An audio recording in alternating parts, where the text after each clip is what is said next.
की सबसे बड़ी खबर आपको बता दें, सीएए को लेकर अधिसूचना जारी कर दी गई है। कुछ देर पहले न्यूज 18 ने आपको बताया था, सूत्रों के हवाले से खबर सबसे पहले हमने आपको बताई थी कि आज सीएए को लेकर नोटिफिकेशन जारी हो सकता है। गृह मंत्रालय ने सीएए की अधिसूचना जारी कर दी है। बिल को पास कराने के बाद ये रुका हुआ था, मामला रुका हुआ था। एक ड्राई रन जैसी स्थितियां चल रही थी, ट्रायल जैसी स्थितियां चल रही थी। गृह मंत्रालय ने तैयारी पूरी कर ली है और अब गैर मुस्लिम अल्पसंख्यक जो दूसरे देशों से आते हैं उनकी नागरिकता का रास्ता हो जाएगा साफ। कुछ देर पहले न्यूज 18 ने आपको बताया था कि आज ये अधिसूचना जारी हो सकती है। शैलेंद्र बांगू हमारे नेशनल एडिटर, वो हमारे साथ जुड़े थे। उन्होंने कहा था सूत्रों के हवाले से बड़ी खबर हम आपको बता रहे हैं। आखिरकार वही हुआ। न्यूज 18 ने जो खबर आपको दिखाई, लीजिए आपकी स्क्रीन पर। सीएए की अधिसूचना, सीएए को लेकर अधिसूचना जारी कर दी गई है। गृह मंत्रालय ने अधिसूचना जारी कर दी है।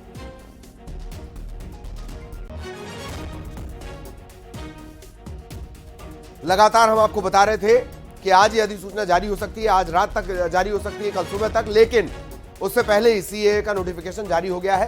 केंद्र सरकार ने अधिसूचना जारी कर दी है। गृह मंत्रालय की तैयारी पूरी, यानी रास्ता साफ। जो दूसरे देशों से आए हैं उनकी नागरिकता का रास्ता साफ। कई सारे संशोधन है, 2019 का जो संशोधन हुआ उसमें कई सारे संशोधन है। 55 से लेकर और अब तक तकरीबन 5 से 6 बार सीएए नागरिकता कानून में संशोधन हो चुका है। एक छोटा सा मिसाल के तौर पर एग्जाम्पल लिया जाए, पहले 11 साल रुकना पड़ता था, 11 साल बाद उसकी प्रोसेस होती थी। अब उसके लिए सिर्फ 6 साल का इंतजार करना होगा। सीएए को लेकर अधिसूचना जारी। हमने आपको बताया था कि कभी भी अधिसूचना जारी हो सकती है, आज शाम को जारी हो सकती है या कल सुबह अधिसूचना जारी हो सकती है। और आखिरकार यह बड़ा ऐलान, सीएए को लेकर अधिसूचना जारी। अनूप गुप्ता हमारे वरिष्ठ सहयोगी, वो इस वक्त हमारे साथ जुड़े हुए हैं। आखिरकार जो न्यूज 18 ने बताया था कि आज ये जारी हो सकती, सीएए को लेकर अधिसूचना जारी हो गई। जी अनूप। बिल्कुल, देखिए भारत सरकार ने इसकी आधिकारिक घोषणा कर दी है।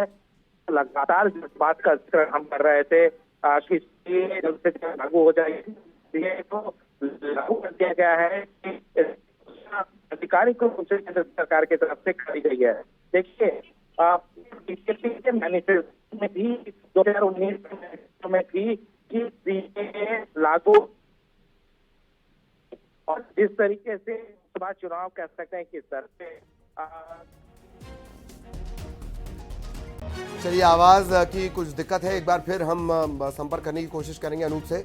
और सीएए के लागू होने से क्या कुछ सीएए से जुड़ी जो तमाम जानकारियां वो नीचे आप देख सकते हैं।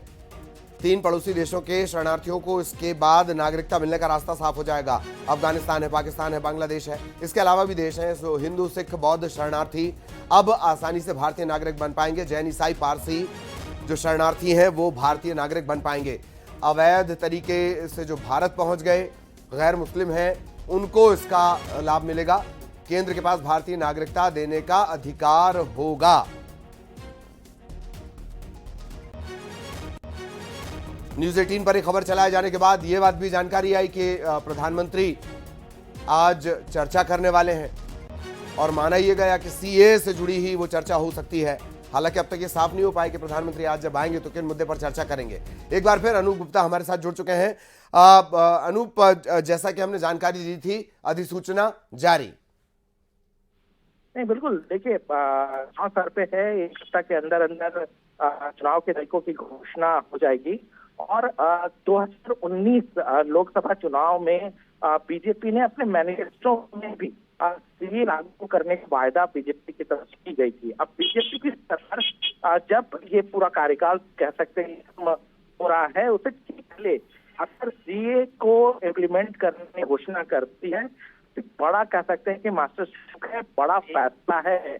ताकि जितने भी वायदे बीजेपी सरकार की तरफ की गई उसको सरकार, मौजूदा सरकार ने पूरा किया। रहा सवाल, कई सवाल किए जा सकते हैं कितनी देरी क्यों हुई, क्योंकि इसकी पूरी प्रक्रिया थी जिसको गृह मंत्रालय ने माना, उसकी प्रक्रिया को पूरा किया। किस तरीके से हमने देखा कि लॉ कमीशन से इस पे सजेशन लिया गया, जो भी इसके स्टेक होल्डर थे उनसे सजेशन लिया गया और उसके बाद फाइनली जो है वो इस पर मुहर लगाई गई। तो बड़ा फैसला बड़ा फैसला केंद्र सरकार की तरफ से ली गई। जी वाकई ये बड़ा फैसला, और जिन तैयारियों का आप जिक्र कर रहे हैं, सुनने में ये भी आया है, हालांकि 10 फरवरी को एक इशारा केंद्रीय गृह मंत्री की तरफ से मिल गया था। रहा सवाल तैयारियों का, जिक्र आपने किया, तो खबर ये भी है कि बाकायदा उसका एक ट्रायल भी लेकर देखा गया है, अप्लाई करना, फिर कैसे नागरिकता दी जाएगी। जी पूरी पूरी देखिए इसकी रूपरेखा जो है वो तैयार की गई। उसका पूरा कि किसी तरीके से कोई कमी ना रह जाए, इसका जो है वो ध्यान रखा गया है और उसके बाद इस पर फैसला किया गया है। देखिए सीए नागरिकता देने का फैसला है, नागरिकता लेने का फैसला नहीं है। जिस तरीके से पाकिस्तान, अफगानिस्तान और बांग्लादेश से तो अल्पसंख्यक समुदाय के लोग भारत आए हैं, उनको अब तक नागरिकता नहीं मिली थी, तो अब नागरिकता जो है वो मिलेगी। एक बड़ा फैसला केंद्र सरकार की कर सकते हैं। तो बड़ा फैसला हो सकता है। हालांकि अनूप, ये अभी तक क्लियर नहीं हो पाया कि अब जब प्रधानमंत्री बात करने वाले थे तो क्या वो इसी मुद्दे पर करने वाले थे, पर यह भी तय है कि विपक्ष ने जो भ्रम फैलाया इस कानून को लेकर, अब उस पर भी वो जमकर निशाना साध सकते हैं अगर आज वो इस मसले पर चर्चा करेंगे तो।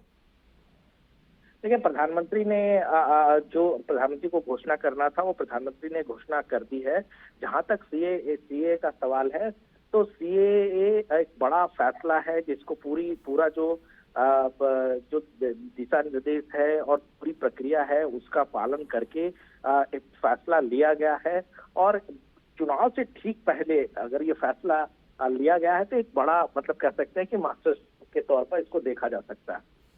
मास्टर स्ट्रोक के तौर पर देखा जा सकता है। अनूप, क्या ये भी तय माना जाए कि, चलिए संपर्क हमारा टूट गया है, अनूप गुप्ता हमारे साथ जुड़े हुए थे और तमाम जो सीए से जुड़े प्रावधान है वो स्क्रीन पर हम आपको दिखा रहे हैं और जानकारियां लगातार अपडेट कर रहे हैं। 2019 में ये लागू हुआ और उसके बाद दरअसल इससे लेकर अधिसूचना जारी होनी थी, तैयारियां थीं, उसी तैयारियों पर ये वक्त लगा। भारतीय नागरिकता कानून 1955 में बदलाव के लिए 2016 में नागरिकता संशोधन विधेयक भी पेश किया गया। फिर 10 दिसंबर 2019 लोकसभा में, अगले दिन राज्यसभा, 12 दिसंबर को राष्ट्रपति की मंजूरी, सीए कानून बन गया। लेकिन तैयारियां चूंकि करनी थी, अब तक तकरीबन 6 बार संशोधन, पहले जैसे 11 साल मैंने भी जिक्र किया था 11 साल लगते थे, अब यह अवधि घटाकर 6 साल कर दी गई है। इसका जो सीधा असर होगा, इसका जो विरोध कर रहे थे पूर्वोत्तर राज्य, खास तौर पर जो बांग्लादेशी सीमा से सटे हैं, असम, पश्चिम बंगाल, वहां पर इसे लेकर बड़ी नाराजगी थी और ये कहा भी गया, ममता बनर्जी ने ये कहा भी कि नहीं, वो इसकी मुखालफत करती हैं, बहुत विरोध उन्होंने किया, विपक्षी दलों ने भी किया और एक माइंडसेट तैयार करने की कोशिश की गई कि इसके जरिए नागरिकता छीनी जाएगी। सरकार ने यह बार बार साफ किया कि नहीं, यह नागरिकता देने वाला कानून है, यह नागरिकता छीनने वाला कानून नहीं है। तो अब इसी सीए को लेकर गृह मंत्रालय ने अधिसूचना जारी कर दी है। न्यूज 18 मध्य प्रदेश, छत्तीसगढ़ ने सबसे पहले आपको बताया था कि कभी भी यह अधिसूचना जारी हो सकती है और आखिरकार यह अधिसूचना जारी हो गई, यानी सीएए लागू। कानून की शक्ल यह पहले अख्तियार कर चुका था, नागरिकता संशोधन कानून, और अब यह लागू भी हो गया है। यानी इसके तहत आप आवेदन करेंगे, आप शरणार्थी हैं, अल्पसंख्यक शरणार्थी हैं जो दूसरे देशों में अल्पसंख्यक हैं, आप अप्लाई करेंगे और फिर नागरिकता मिलने की प्रक्रिया शुरू हो जाएगी। नागरिकता न मिलने की दशा में किस तरह से परिस्थितियां, किन परिस्थितियों में उनका जीवन यापन होता है, वो सभी जान रहे हैं। किसी भी भारतीय की नागरिकता को कहीं कोई खतरा नहीं है, यह बार बार साफ कर दिया गया है। 2019 में लोकसभा और राज्यसभा में बिल पास हुआ और इसके बाद राष्ट्रपति की मंजूरी, कानून बना। 1955 के कानून में बड़ा बदलाव किया गया है, 2016 में इसे लाया गया और 2019 में यह पास हो गया। 31 दिसंबर 2014 के पहले पाकिस्तान, अफगानिस्तान, बांग्लादेश धार्मिक आधार पर प्रताड़ित होकर भारत आए हिंदू, सिख, बौद्ध, जैन, पारसी और ईसाई, इस समुदाय के लोगों को नागरिकता दी जाएगी। इन 3 देशों के लोग नागरिकता के लिए आवेदन के लिए योग्य होंगे, अब तक जो जानकारी है। हालांकि इसमें तब्दीलियां आएंगी, वो हम आगे आपको अपडेट करेंगे। भारतीय नागरिकों को कहीं कोई प्रभावित नहीं करेगा। इससे कोई सरोकार नहीं। आवेदन की प्रक्रिया ऑनलाइन है। यह बताना होगा कि कब वो भारत पहुंचे। पासपोर्ट या अन्य यात्रा दस्तावेज नहीं होंगे तब भी आवेदन कर पाएंगे। शैलेंद्र भदौरिया हमारे सहयोगी हमारे साथ जुड़े हुए हैं। शैलेंद्र के पास हम आपको लिए चलेंगे और लगातार शैलेंद्र से जब चर्चाएं चल रही थी, शैलेंद्र आखिरकार अधिसूचना जारी, कानून लागू। शैलेंद्र, बिल्कुल, कहीं न कहीं देश भर के तमाम उन लोगों के लिए बेहद बड़ी खबर है जो दूसरे राज्यों, दूसरे देशों से, खासकर वो 3 देश जो भारत के पड़ोसी देश हैं, उनसे भारत में पहुंचे थे और भारत में उनको नागरिकता अभी तक नहीं मिल पा रही थी क्योंकि कहीं न कहीं जो सिटीजन अमेंडमेंट एक्ट है उसमें बदलाव नहीं हुआ था। लेकिन अब जिस तरीके से अब से कुछ देर पहले प्रधानमंत्री ने बाकायदा इसकी जानकारी साझा की है कि जो CAA है वो पूरे अब देश भर में लागू हो गया है और उसका फायदा जो है वो तमाम उन अल्पसंख्यकों को मिलने वाला है जो दूसरे देशों से मध्य प्रदेश या देश के अलग अलग स्थानों में आकर बसे हैं। जिस बात का आपने जिक्र किया कि किस तरह के नियम कायदे होंगे, इसका थोड़ी देर बाद विस्तृत तौर पर न्यूज 18 एक अपडेट आपको बताएगा कि किस तरीके से आपको आवेदन करना है, क्या क्या आपको आवश्यक दस्तावेज चाहिए होंगे। लेकिन जो प्रथम जो सूचना है, जो जानकारी है, उसके अनुसार यही है कि 2014 के पहले जो लोग भारत में आकर बसे हैं उनको बाकायदा दस्तावेज उपलब्ध कराने होंगे कि उसके पहले वो किस देश में रहते थे और वहाँ उनकी क्या जाति थी और यहाँ पर वो कब से रह रहे हैं और कौन कौन उनके परिवार में। ये समस्त दस्तावेज उनको उपलब्ध कराने के बाद ऑनलाइन प्रक्रिया में हिस्सा लेना होगा। उसके बाद उनको भारत की नागरिकता मिलेगी। अगर मध्य प्रदेश के लिहाज से, खासकर राजधानी भोपाल के लिहाज से मैं बात करूं तो बैरागढ़ जो इलाका है जहां पर बड़ी संख्या में जो सिंधी समाज के लोग हैं जो भारत में आकर बसे थे और कई ऐसे परिवार हैं जिनको अभी तक भारत की नागरिकता नहीं मिल पाई थी, लेकिन जो CAA है उसके लागू हो जाने से निश्चित तौर पर उन लोगों को बेहद फायदा इस बार जो इस एक्ट के माध्यम से मिलने जा रहा है। लेकिन अगर हमें दूसरी तरफ बात करूं तो एक तबका ऐसा भी है जो लगातार CAA का विरोध करता चला आया है। हालांकि मध्य प्रदेश की सरकार हो या केंद्र की सरकार हो, लगातार उनको ये समझाइश देती आई है कि ये जो कानून है ये आपको नागरिकता प्रदान करने का कानून है, नागरिकता छीनने का कानून नहीं है। जिस बात का आपने जिक्र किया कि भारत में जो लोग रह रहे हैं जिनको पहले से नागरिकता, उनकी नागरिकता पर कोई प्रभाव नहीं पड़ने वाला है। लेकिन उसके बावजूद भी देखने में आया था कि चाहे दिल्ली का इलाका हो या फिर राजधानी भोपाल का एक विशेष इलाका था जहां पर बड़ी संख्या में जो एक समुदाय विशेष के लोग जमा भी हुए थे, उनकी तरफ से लंबा प्रदर्शन भी किया गया था जिसमें कई कांग्रेस नेताओं ने भी उनको समर्थन दिया था। अब देखना होगा कि सबसे पहले इस पर कांग्रेस का क्या रुख होता है। देखिए, पूरे देश में लोकसभा के चुनाव हो रहे हैं, लोकसभा चुनाव के पहले ये निर्णय जी इसे मास्टर स्ट्रोक के तौर पर राजनीति के जानकार देख रहे हैं। आप लगातार बने रहिएगा। सुशील हमारे साथ ग्वालियर से बने हुए हैं, ममता हमारी सहयोगी वो भी हमारे साथ जुड़ चुकी हैं रायपुर से। सुशील, आपके पास मैं आना चाहूंगा, किस तरह के रिएक्शन मिल रहे हैं? कानून लागू हो गया। सुशील, बिल्कुल सही बात है। देखिए, CAA जो कानून लागू हुआ है, उस कानून लागू होने के बाद ग्वालियर में भी खुशी की लहर है। सबसे बड़ी बात आपको मैं बता दूं कि ग्वालियर में सिंधी कम्युनिटी के करीब 300 से ज्यादा ऐसे लोग हैं जो 2014 से पहले पाकिस्तान से माइग्रेट होकर ग्वालियर आए थे। ये बरसों से ग्वालियर रह रहे थे, लेकिन भारतीय नागरिकता इनको स्थायी नहीं मिल पाई थी और यही वजह है कि इन्हें हर 5 साल में, हर 10 साल में अपना वीजा बढ़वाना पड़ता था। हमारे साथ सिंधी कम्युनिटी के लीडर है, इनसे ही बात करेंगे। कमल जी, एक बड़ी खुशी दी है आज भारत सरकार ने।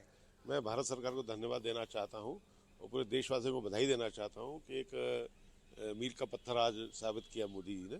और ग्वालियर को हम अगर बात करें ग्वालियर की, यहाँ 200-300 ऐसे लोग हैं जो पाकिस्तान से यहाँ आए हुए हैं।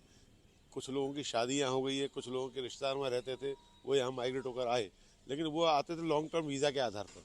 उनको लॉन्ग टर्म वीज़ा बनाना पड़ता था और बार बार एक कवायद उनको करना पड़ती थी। साल में 2-3 साल में एक बार उनको 2.5 साल के लिए मिलता था। कमल जी, कई लोग ऐसे भी हैं ग्वालियर में कि जो उनके बच्चे तो भारतीय नागरिक है, लेकिन वो खुद जो है पाकिस्तानी नागरिक और भारत में जो है वो वीजे के आधार पर रह रहे थे। बिल्कुल वो स्थिति कितना लाभ मिलेगा? उनको बड़ी समस्या आ रही थी। 2-3 ऐसे परिवारों को जानता हूँ कि जिन बच्चों की माँ पाकिस्तान की नागरिक है, उनका जन्म यहाँ हुआ है, तो उनको भी वीजा बनवाने अपने बच्चों को वहाँ जाना पड़ रहा था। वो बहुत परेशानी में थे। आज उनको बड़ी राहत मिली है और वो वास्तव में मोदी जी का धन्यवाद कर रहे हैं। और भी लोग हैं हमारे साथ।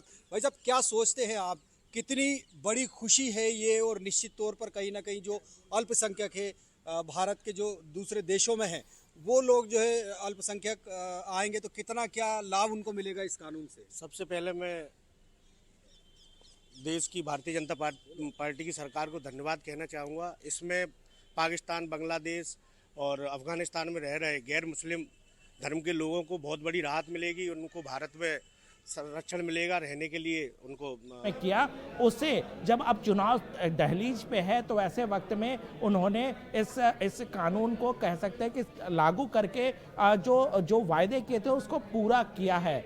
दूसरी तरफ ये दूसरा सबसे बड़ा सवाल है कि जो भी नागरिक जो पाकिस्तान, अफगानिस्तान और बांग्लादेश से भारत आए हैं, जो अल्पसंख्यक हैं, चाहे वो हिंदू हो, जैन हो, सिख हो, ये इनको आखिर नागरिकता से क्यों वंचित रखा जाए। लगातार बीजेपी की तरफ से ये सवाल किए जा रहे थे कि इतने सालों तक कांग्रेस की सरकार केंद्र में रही है, ऐसे में इन लोगों को वंचित क्यों रखा गया, जबकि ये भारत की नागरिकता इनको मिलनी चाहिए।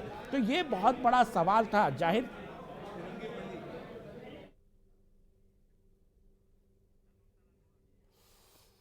तो तमाम हमारे सहयोगी लगातार इसी तरह बने हुए हैं। ममता हमारी सहयोगी, वो भी हमारे साथ जुड़ी हुई हैं। ममता, आखिरकार मिलेगा अधिकार, नागरिकता मिलेगी, किस तरह के रिएक्शन ममता?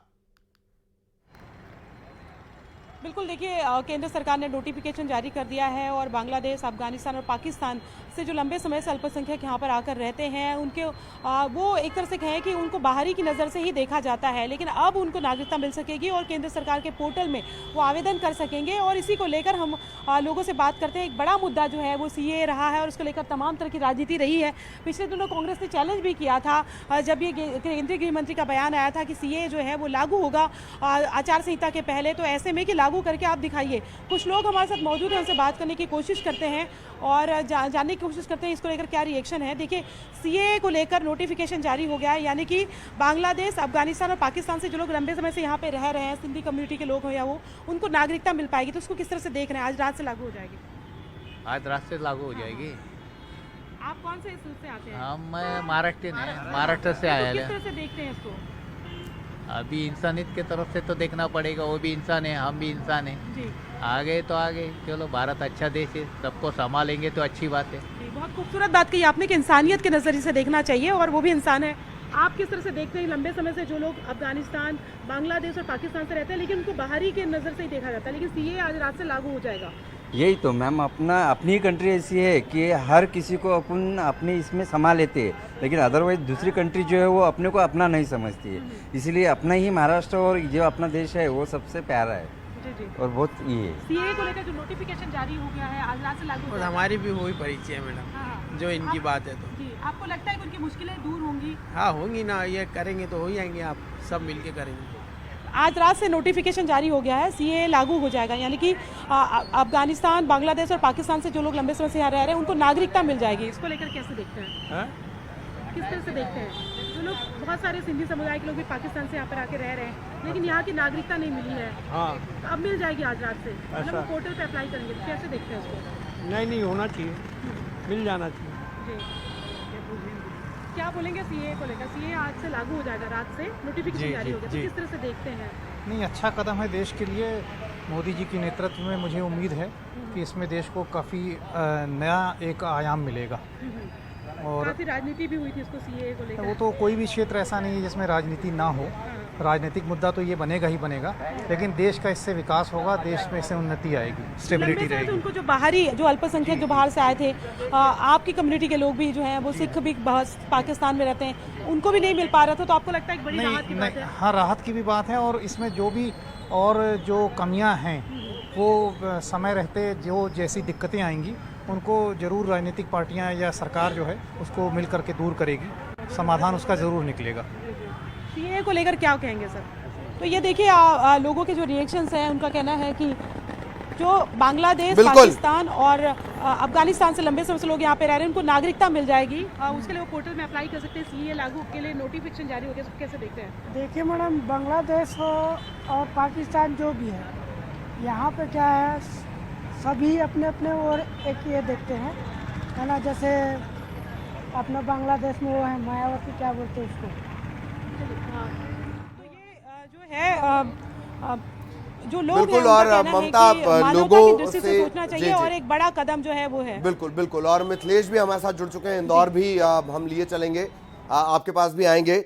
मिथिलेश, किस तरह के रिएक्शन? आखिरकार CAA अब लागू हो चुका है जी। बिल्कुल देखिए, और सीए का इंतजार भी किया जा रहा था और इंदौर में बहुत सारे शरणार्थी विधानसभा 4 में रहते हैं।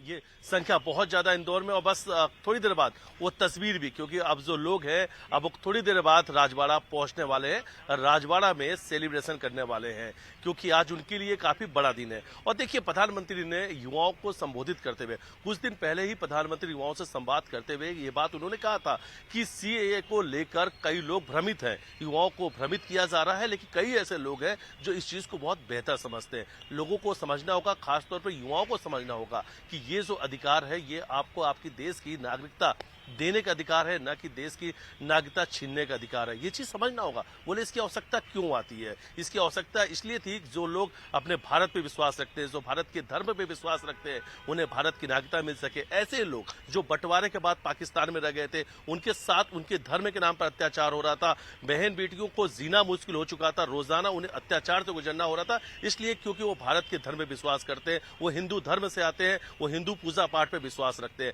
बोले ऐसे लोगों को नागरिकता देने के लिए इसकी बेहद जरूरत थी, और इसीलिए उन्होंने कहा कि सीए को समझना बहुत जरूरी है। नॉर्थ ईस्ट, पश्चिम बंगाल या कहीं जहां भी हम देखते हैं जो बड़ा शरणार्थी लोगों का एक गुट है, एक समाज के जो लोग आते हैं, शरणार्थी जो लोग हैं, उन्हें उनका अगर इंदौर में देखा जाए तो तकरीबन कितनी संख्या होगी? अलग अलग देखा जाए, जैसे सिंधी तबका है, कितनी होगी ये संख्या मिथिलेश? देखिए, इस अगर इंदौर की संख्या की बात की जाए तो लगभग 40,000 से ज्यादा वो संख्या है, 40,000 के आसपास का वो बड़ा आंकड़ा है। और कुछ देर पहले ही मेरी सिंधी समाज के कई लोगों से इस चीज को लेकर बात भी हो रही थी। जब इंतजार किया जा रहा था कि प्रधानमंत्री कुछ बड़ा ऐलान करने वाले हैं, तब उनका कहना था कि आज ये दिन बहुत बड़ा होने वाला है। वो हर एक पल की सबके लिए आज बड़ा रहने वाला है, क्योंकि हर जो शरणार्थी है, जो भारत में रहना चाहता है, आज उसके लिए बहुत बड़ा दिन होगा, और इसी दिन का वो लंबे समय से इंतजार कर रहे थे। बेशक थोड़ी देर बाद मैं भी अब राजवाड़ा ही जाऊंगा, वो तस्वीर भी आपको दिखाएंगे इंदौर के उन जगह से, चाहे वो खजराना कॉलोनी हो, चाहे खजराना बाजार हो, चाहे विधानसभा 4 हो, वहां से वो तस्वीर हम जरूर दिखाएंगे। जो लोग इन दिनों का इंतजार कर रहे थे, अब वहां पे एक बड़े सेलिब्रेशन की तैयारी भी है। बिल्कुल बिल्कुल, बड़े सेलिब्रेशन की तैयारी भी कर ली गई है, राजवाड़ा में तैयारी कर ली गई है, और भी कई जगहों पर सेलिब्रेशन होगा। शैलेंद्र लगातार हमारे साथ बने हुए हैं। शैलेंद्र, कई लोगों को अधिकार मिलेगा, हमने वो संघर्ष भी देखा, वो खबरें भी दिखाई, जबकि लोग बिना सुविधाओं के किसी तरह जीवन यापन कर रहे थे। अब खुद को भारतीय कहलवाना, एक कमेटी, अपनी लीगल कमेटी, उसको स्टडी करेगी और फिर आगे का फर्दर कोर्स ऑफ जो भी नज़रिया होगा वो पेश किया जाएगा। सोशल मीडिया पर लोग डर बना देते हैं, नहीं, सोशल मीडिया पर भी तरह तरह की बातें नहीं लिखनी चाहिए, और सोशल मीडिया का भी गलत इस्तेमाल नहीं करना चाहिए, ना मीडिया का गलत इस्तेमाल करना चाहिए। लोगों को अपने मुल्क के कानून पर पूरा भरोसा होना चाहिए, और जो भी बात होगी सबके सामने रखी जाएगी, लेकिन बहरहाल सबसे यही अपील है कि हर तरीके से अमन अमान कायम रखें। अमन कायम रहना चाहिए और किसी तरह की स्थितियां बिगड़नी नहीं चाहिए। शैलेंद्र, प्लीज आप कंटिन्यू करें। आपने ठीक कहा कि 1947 के बंटवारे के बाद और उसके बाद भी कई तस्वीरें हमने देखी कि जो खासकर पाकिस्तान, अफगानिस्तान और बांग्लादेश से जो लोग, जिस बात का जिक्र लगातार किया था कि प्रताड़ित होकर भारत में आए थे शरण लेने के लिए, लेकिन उनको चूंकि भारत की नागरिकता नहीं थी, और यही कारण है कि कई सालों तक उन्होंने शरणार्थी कैंप में अपना जीवन जिया, और उसके बाद उन्होंने देखा कि कई ऐसे लोग भी थे जिनके नाते रिश्तेदार जहाँ पर रहा करते थे, वहाँ पर आकर उन्होंने रहना शुरू किया, लेकिन उनको चूंकि भारत की नागरिकता नहीं थी, इसलिए बहुत सारी सुविधाएं जो भारतीय नागरिक को मिलनी चाहिए वो उनको नहीं मिल पा रहे थे। हर बार उन्हें वीजा जो है वो एक्सटेंड कराना पड़ता था, और लंबे समय से लगातार मध्य प्रदेश में नहीं, देश भर के अलग अलग हिस्सों में जहां भी ये लोग रह रहे हैं, चाहे वह सिंधी हो, सिख हो, ईसाई हो, या फिर दूसरे जो अन्य धर्मों के लोग थे, जो इन 3 देशों से यहाँ भारत में आए थे शरणार्थी के तौर पर, वो लगातार भारत सरकार से मांग कर रहे थे कि उनको भी भारत की नागरिकता प्रदान की जाए। लेकिन चूंकि जो सिटीजन अमेंडमेंट एक्ट था, इसके लागू नहीं होने की वजह से वो सुविधाएं उनको नहीं मिल पा रही थी, वो भारत की नागरिकता उनको उपलब्ध कराने में तमाम तरह की जो कानूनी बाधाएं थी वो थी। लेकिन आज एक बड़ा जो है मास्टर स्ट्रोक के तौर पर प्रधानमंत्री नरेंद्र मोदी का बीजेपी सरकार की तरफ से ये कानून लागू किया गया है। तो ऐसे भारत में लाखों लोग हैं जो इस दिन का इंतजार कर रहे थे, और आज का दिन उनके लिए बेहद खास दिन है। और जो देखिए, ये बात सही है कि उनके जो बच्चे पैदा हुए वो भारतीय नागरिकता पा गए, वो सुविधाएं पा रहे हैं, लेकिन जो पुराने लोग थे उनको वो सुविधाएं नहीं मिल पा रही थी। देखिए, देखिए मैं बार बार जिक्र करूँ, राजधानी का बैरागढ़ इलाका जो है, जहाँ बड़ी संख्या में सिंधी जो समुदाय के लोग रहते हैं, उसमें से अधिकांश परिवार ऐसे हैं जो पाकिस्तान से मध्य प्रदेश की धरती पर आए थे और हालांकि यहाँ पर वो रह रहे हैं, लेकिन उनको भारतीय नागरिकता नहीं मिल पा रही थी। लेकिन आज का दिन उनके लिए बेहद खास है और देखिए लगातार बीजेपी इस मुद्दे को लेकर आगे चल रही थी, तमाम लोगों को समझाने का प्रयास भी कर रहे थे, लेकिन कांग्रेस की तरफ से लगातार इस पर सवाल भी खड़े किए जा रहे थे। अब देखना होगा कांग्रेस का इस पर क्या रुख होता है और उस रुख के बाद आम लोग इसको किस तरीके से लेते हैं। जी, और बहुत सधा हुआ रुख कांग्रेस को जाहिर तौर पर इसे लेकर करना होगा। सुशील लगातार हमारे साथ बने हुए हैं। सुशील, अब तक उलाहने, ताने, रिफ्यूजी, शरणार्थी, दोयम दर्जे की तरह ट्रीटमेंट और अब भारतीय कहलाना, किस तरह की बाधाएं सामने थी और कैसे आज उसे ये देख रहे हैं, थोड़ा पूछिएगा जरा। सिंधी कम्युनिटी सबसे ज़्यादा है ग्वालियर में, जो पाकिस्तान से माइग्रेट होकर आई थी। 2014 के पहले के अगर आंकड़ों की बात करें तो अभी भी ग्वालियर में 300 के करीब ऐसे परिवार हैं जो है भारतीय पाकिस्तानी नागरिक लेकिन रहते भारत में है और भारत में बड़ी परेशानियों का उनको सामना करना पड़ रहा था। कमल जी, सिंधी कम्युनिटी को सबसे ज़्यादा फ़ायदा इसका मिलेगा क्योंकि ग्वालियर में अगर आपने जैसा कि बताया आंकड़ों में 300 परिवार है, क्या क्या परेशानियां होती थी? जैसे बच्चे हो गए तो बच्चे भारतीय हो गए लेकिन माता पिता दोनों पाकिस्तानी है। वे भारत सरकार द्वारा किसी भी दिए हुए अधिकार का उपयोग नहीं कर सकते थे। उनका लाइसेंस नहीं बन सकता था, उनका राशन कार्ड नहीं बन सकता था, वो यहाँ इंश्योरेंस नहीं करा पाते थे। बहुत सारी उनको समस्या थी। कोई भी काम कराने के लिए आपको आधार कार्ड की आवश्यकता है, आपको राशन कार्ड की आवश्यकता है, आपको सामग्री की आवश्यकता है। तो वो यहाँ रहते हुए भी बेगाने थे। वे सब लोग बड़े प्रसन्नचित हैं। उनको लग रहा है कि हमको एक नायाब तोहफा मोदी जी ने दिया है कि मोदी जी हैं तो सब मुमकिन है। दूसरी बात, जो हमारे सिंधी हिंदू पाकिस्तान में रह रहे थे वो लगातार प्रताड़ना के शिकार हो रहे थे। उनकी बच्चियों को लोग अपहरण करके ले जाते थे, उनके साथ बलात्कार हो रहा था, उनका अनाचार हो रहा था, उनकी संपत्ति लूटी जा रही थी, उनकी दुकानों मकानों पर जब से कब्जा किया जा रहा था। वो लोग यहाँ आने के लिए बड़े आतुर थे, उनके लिए बड़ी सुविधा हो गई। वो यहाँ के आकर नागरिकता यहाँ की ले सकते हैं और एक निश्चित आबोहवा में अपना जीवन जी सकते हैं। कितना बड़ा आज दिन है उन लोगों के लिए जो पाकिस्तान से, बांग्लादेश से और अफगानिस्तान से आए हो। खासतौर पर पाकिस्तान से जो सिंधी समुदाय के लोग ग्वालियर में 300 से ज़्यादा परिवार ऐसे अभी भी पाकिस्तानी नागरिक हैं। उनके लिए जीवन का सबसे बड़ा दिन है। वो यहाँ पर रह रहे थे लेकिन उनके बच्चे यहाँ हुए, उनको पूर्ण अधिकार नहीं मिल रहे थे। वो घर में अपने में रोज़ चिंताओं से व्यक्त रहते थे कि हम यहाँ रह रहे हैं, हमारे साथ कोई कानूनी कार्रवाई नहीं हो, उनको कोई यहाँ कानूनी सुविधाएँ नहीं मिल रही थी। बहुत सी सुविधाओं से और नागरिक होने के बावजूद यहाँ की नागरिकता से वंचित थे। आज उनके जीवन में मोदी जी ने प्रभु कृपा की तरह कृपा की है, तो इससे उनके परिवारों को बहुत बड़ा संबल मिला है। रहने में अब वो आसानी से रह पाएंगे। आज से सारे गैर भारतीय लोग जो बाहर अल्पसंख्यक थे विदेशों में, वो आज से भारतीय हो जाएंगे। तो निश्चित तौर पर ललित जी बड़ी बात कही है कि आज से वो सब पाकिस्तान के नागरिक जो बरसों से ग्वालियर में रह रहे हैं, वो आज से निश्चित तौर पर इस कानून के लागू होने के बाद से अब जो है भारतीय नागरिक हो जाएंगे। उन्हें भारतीय कहलाने पर गर्व होगा क्योंकि 1947 से पहले जब उनके परिवार रहा करते थे चाहे पाकिस्तान में, लेकिन थे हिंदुस्तानी। और बरसों से जो कई जो परिवार है, कमल जी ने बताया कि ऐसे ऐसे परिवार है जो 40-40 साल से हैं यहाँ ग्वालियर में, लेकिन वो पाकिस्तानी हैं। बार बार उनको हर 5 साल में, हर 10 साल में वीज़ा एक्सटेंड कराना पड़ता था। वीज़े के भी जो नियम बदलते थे उसके आधार पर उन्हें परेशान होना पड़ता था। ना उनके पास आधार कार्ड है, ना कोई सुविधा है, ना तमाम तरह की जो सरकारी सुविधाएं हैं वो मिल पाती थी। लेकिन अब इस कानून के लागू होने के बाद इन लोगों को बड़ी राहत मिलेगी और वो भारतीय होने का गर्व महसूस करेंगे। साथ ही अब वो निश्चित तौर पर जो सुविधाएं हैं वो सुविधाएं उन्हें देखने के लिए मिलेगी। सांसद भी अभी आ रहे हैं, सांसद से भी हम बात करेंगे, ग्वालियर सांसद से, क्योंकि उन्होंने भी लंबे समय तक सिंधी कम्युनिटी के लिए काम किया है और भारत सरकार में सांसद रहते हुए भी उन्होंने इस बात का समर्थन किया था और इस बात का मुद्दा उठाया था। तो निश्चित तौर पर हम कोशिश करते हैं कि सांसद जी आए हैं, विवेक नारायण शेजवलकर जी, इनसे ही बात करते हैं कि कितना बड़ा दिन है। सांसद जी, आज एक बड़ा दिन है, सीएए लागू हो चुका है। भारत में रहने वाले तमाम जो पाकिस्तान से सिंधी आए हैं, बांग्लादेश या अफगानिस्तान से जो अल्पसंख्यक आए हैं, उनके लिए बड़ा दिन है आज। देखिए, बहुत बहुत बधाई मोदी जी को। और जो काम पंडित जवाहरलाल नेहरू जी ने तय किया था करने का, वो आज मोदी जी के इस कार्यकाल में हुआ है।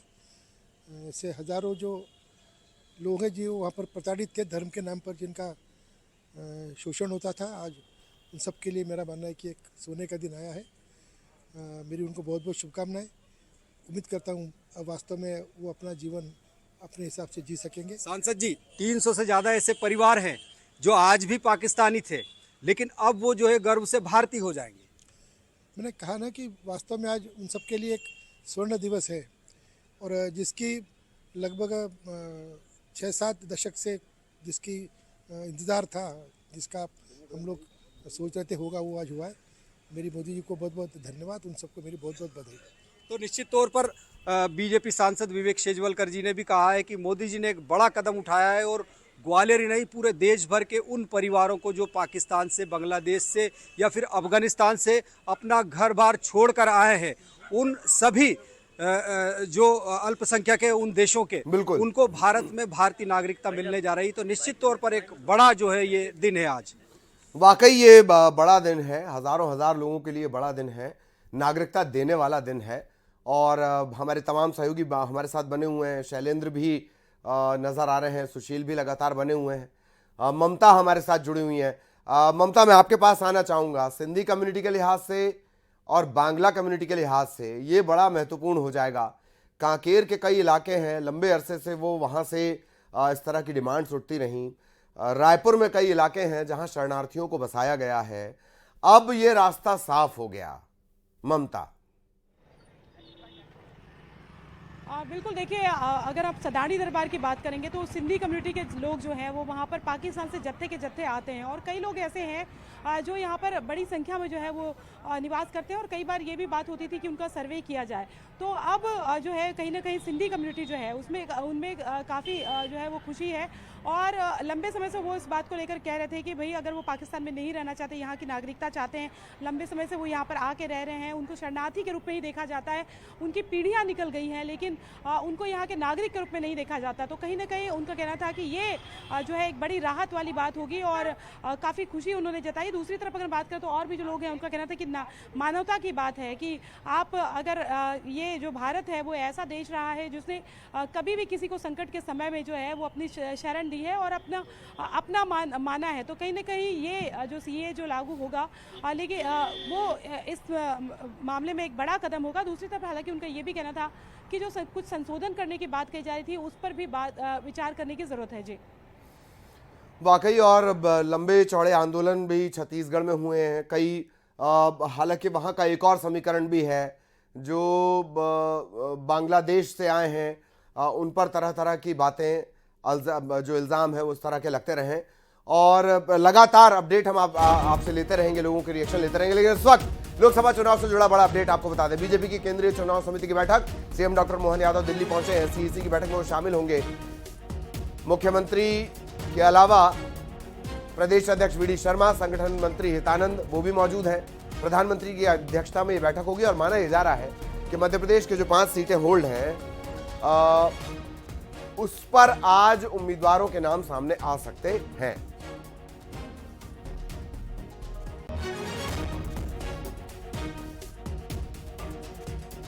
लोकसभा चुनाव से जुड़ा बड़ा अपडेट, बीजेपी की केंद्रीय चुनाव समिति की बैठक,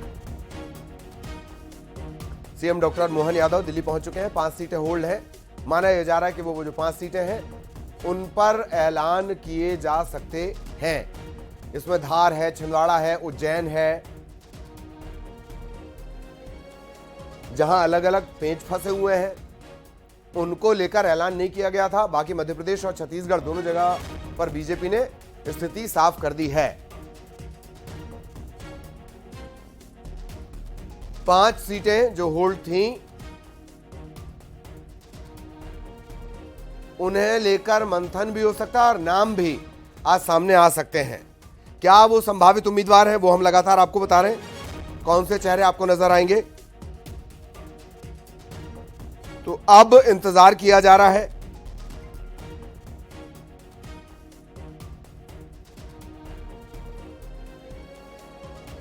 मध्य प्रदेश की 5 सीटें जो होल्ड है, इसके अलावा बाकी सीटों पर भी चर्चा हो सकती है। इससे पहले कुल पूरे देश की 195 सीटों का ऐलान बीजेपी की तरफ से कर दिया गया था। महिलाओं को तकरीबन 15 से 20% महिलाओं को टिकट दिया गया और अब